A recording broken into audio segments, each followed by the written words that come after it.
গত টি-20 বিশ্বকাপে সাউথ আফ্রিকার দেওয়া 114 রানের টার্গেট চেঞ্জ করতে পারেনি। নেপালের সাথে 106 রানে অল আউট। আফগানিস্তানের দেওয়া 115 রানের টার্গেট চেঞ্জ করতে পারল না। ব্যাটিং ব্যর্থতায় ইউএসএ আরব আমিরের সাথে সিরিজ হার। পাকিস্তানিদের সাথে তাদের মাঠে টি-20 সিরিজে হযবরল ব্যাটিং। ঘরের মাঠে শেষ ম্যাচেও ব্যাটিং উইকেটে দাঁড়াতে পারেনি বাংলাদেশ।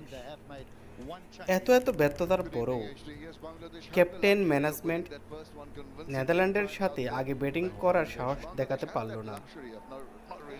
সেই বোলিংয়ের উপরই ভরসা করেই চলেছে এখনো। অথচ এশিয়া কাপের আগে সিলেটে ব্যাটিং সহায়ক উইকেটে আগে ব্যাটিং করে চাপহীন ক্রিকেট খেলে বড় স্কোর করতে পারলে এশিয়া কাপে এটা টনিক হিসেবে কাজ করত। কিন্তু শারীরিক মানসিকভাবে দুর্বল মিয়াওবাগ ম্যানেজ